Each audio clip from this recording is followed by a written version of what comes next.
Alright, so per request of Pashko, uh, we thought it would be a good idea to go ahead and do a quick video guide of the Hereafter Rebellion, which you get to enter once you reach 8,000 gear score. In general, it's fairly straightforward. The objective is to go in, rescue a bunch of souls, and try and take out a boss, and earn as much prestige as possible. Haha, this wouldn't be a recording without stumbling on your own words. So, the queue is pretty quick, usually pops up in the first minute. It's a single player instance, and the mobs in here hit really hard. One of the important things to note is that you yourself won't be able to take the mobs down very easily, which is where this little command bar here comes into play. The match will start you off with 4 souls. As soon as this begins, you wait a few seconds up here. As soon as the timer starts ticking, which it will be 16 minutes to start, you can claim these souls, and they go into your soul strength pool. Now right now I can go ahead and summon any of these guys, which would be a warrior, which acts like a miniature tank, archer, obviously DPS, and a healer. We're not going to do that right now because these guys here are all individual heroes that cost 4 souls each. We're going to try and effectively snag 4 souls at the very start of the match by leashing the main boss. I am most likely going to die. It happens about 50% of the time, or whenever my evasion, however much it is right now, 34.2. Oh, why is it that low? All right, whenever my evasion fails me, I'm gonna die. So right out of the gate, you want to get straight out as soon as possible. These are the souls you're going for. You run by all of this here and make a jump on down. Try not to get hung up on the fence there like I did. This is the boss we'll be resetting. The first thing to note is we're going to go up this tree path here, and there will always be 2 souls waiting to be claimed. So we'll immediately go up to 6. Every soul that you manage to claim will give you 5 prestige. The maximum point value for the match is 600. Right here, if you have drop back or any damage mitigation, you need to use it. And you're going to summon Cook Kurt, which is the far right. He is the Warborn. He acts as a tank, and he is amazing. So I don't quite know how to do this pull fully correct yet, so we're just going to try and not die.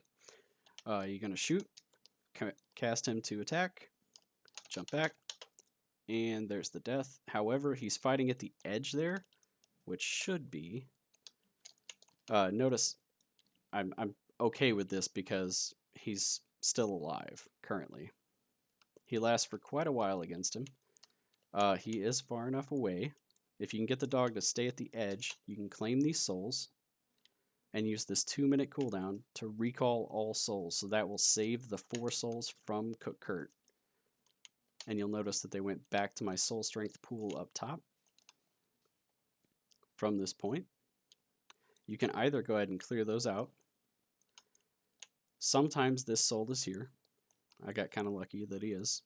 The path that I just walked up from the dog also occasionally has a soul. Now the faster you can do this, the faster you can get down to killing those guys. And if the NPCs kill them, you don't get points for it. So you want to try and get down there as fast as you can for the extra prestige. So from this point forward, you can go ahead and summon your pet. Activate all of this. Quickly shoot that guy so I get the prestige. And we're going to take these down.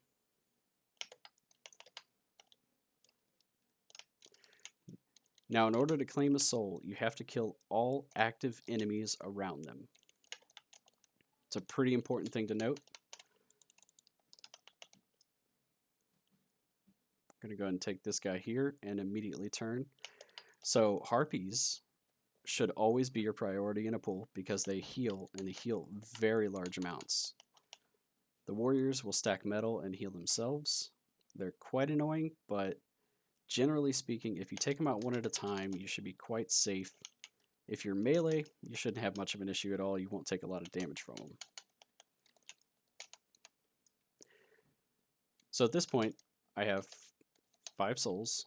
I'm going to go ahead and yo-yo back real quick and grab my third hero, which is going to be the Crown Prince. Now, I didn't explain it, but the first 2 characters that I picked up were essentially the tank and the healer. The far right option was Cook Kurt, and the far left was Marion Noriette. Cancel this, command that in. We're immediately going to go for the structure here. It's always going to be 5 warriors out of the gate. I'm going to go ahead and stealth to drop. Ooh, nope, we're not going to drop aggro on this guy. We're just going to kill him. So as you kill these guys, structures will also continue to spawn enemies. As you drop one, another one will come up, and it will kind of keep it balanced.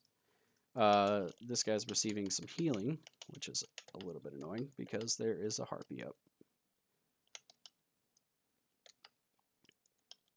Archers are the second primary target outside of harpies because they have no self-healing and they deal a decent amount of damage.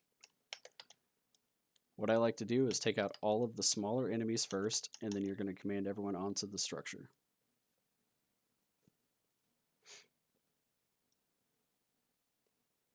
In just a moment, we'll go ahead and take this down.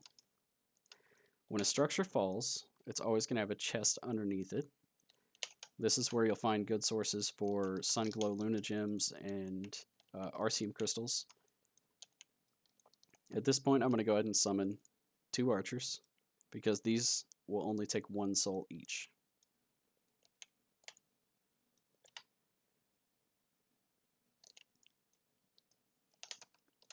And currently, from this point, we're just going to go ahead and start picking off everything here. There's a couple easier pulls. Like I said, as an archer, I like to pick them off one at a time. It is much safer. Every death you take will increase your death timer by a fair amount. If, for any reason, one of your characters dies, your NPCs, it will take about 1 minute per soul to regenerate. So that means if a hero dies, it's about 4 minutes to get all of those souls back.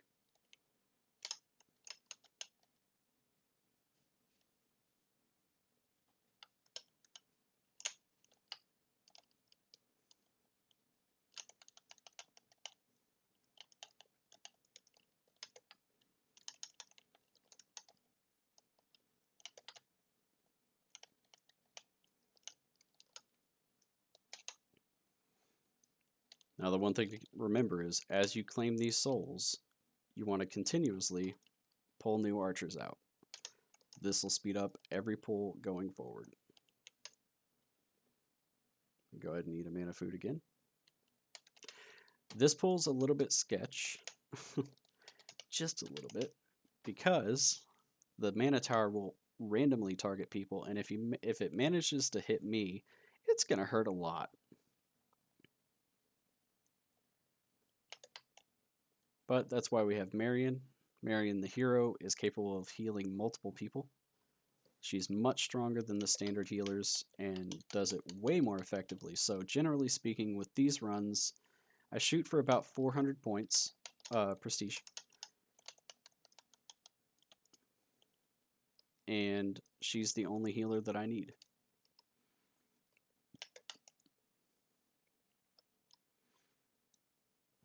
Now keep in mind, if you're having trouble with a specific mob, if one's chasing you down, you need to get it off of you. You can always recommand with R, and it will force everyone to target that. Generally speaking, they will switch, but I believe it has a radius around you yourself. So keep in mind, if you want your tank to pick up the aggro, you're going to have to get near your tank and run the mob kind of over there. All right, right now it's not there, but occasionally down that street, there is a free soul. But we're going to backtrack and run up the river. I'm going to go ahead and command in. Gonna go ahead and eat another food as well. We're gonna prime up a good hit.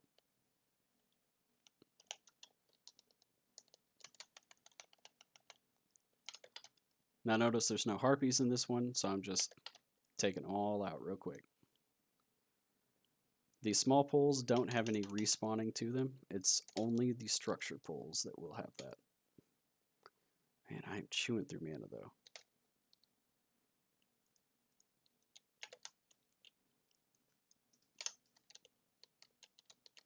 Go ahead and strum while I wait for these guys to come up. That archer's going to drop in about 2 seconds. Which means I'm going to target the other one, drop that in.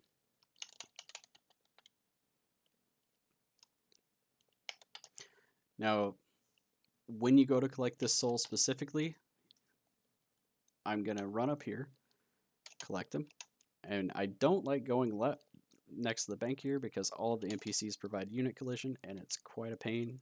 I'm also really slacking on summoning archers because I'm focused on trying to actually talk this out at the same time. So you're going to command in. The Harbinger has to die first. No matter what, he's got to go because he will drop a shield on everything around him for 100% of his health. If he manages to get that off, it will pretty much double the kill time of this pool.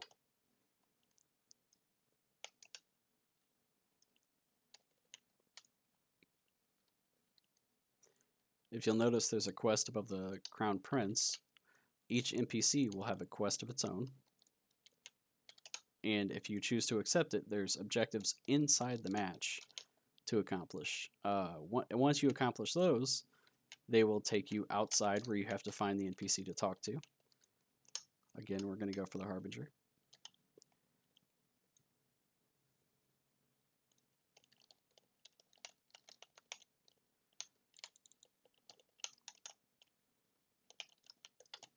And if you follow each quest line, see, he got his shield off. This is kind of a pain here. If you follow the NPC's quest lines, it will actually make the cost for each NPC go from 4 souls down to 3. I believe it's at this point that the boss will actually become a viable option for finishing the run. I've found that on my best run, I've gotten up to a 451. I tried getting on the boss, and generally speaking, I was doing okay, but I only had about 1.5 minutes to start. So that was a very big issue. Alright, one of my archers just fell. That's a pain. Alright, he did not get his cast off there, so that's good. On this pole, there's a lot of mobs to deal with, so if you're ranged, you can utilize this fence to my right. If anything runs at you, you can hop over the fence, and once it runs at you again, you hop back over, and they'll have to continuously run around it. I'm a little bit thrown off because this pool normally has a tower here, but that's probably what that is. At this point, I'll summon a couple healers, and we're going to command in. Going to go ahead and do that, and drop in hard.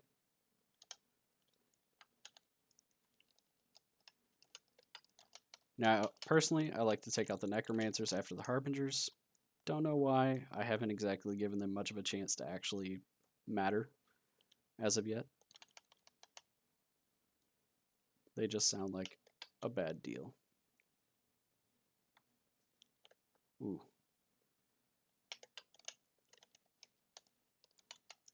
I need to take this Harpy out. And this Harpy. Notice the Mana Tower, as it's zapping, it is summoning more. Go ahead and summon another Archer again. I'm gonna drop Stealth. When your health gets low, Cook Kurt will save you. Once every so often, he'll run at you with a shield on, essentially. And drop a big hit. This is getting pretty close to the end of my run here. I've only got 2 minutes left. going to go ahead and claim my chest here, and then this soul. And I guess just to showcase, since I've hit 400 prestige, I will get a rank 4 box. At this point, I'm just going to tinker a bit. For purposes of the video, I'm going to go ahead and engage the boss and show you a little bit of what he does. Normally, I'd go after this pull here as my next one, and I've gotten it down, but that's about where the run will end, and that'll get you up to about 450. Only 100-point increments matter. So, Cook, Marion, and I'm actually going to go with Eltir this time. We're going to summon a lot of archers. However, when you go to engage the boss, you cannot summon them beforehand because they will lock themselves out of the arena. So you have to run in and command them in, and now we will summon. We're just going to go all out because we're just going in. So the archer skill will allow all of the archers to snipe. It does a ton of damage. It also helps with clear times. Actually, I'm doing a lot of damage to this guy right now. You have to use this on cooldown because your archers will melt things.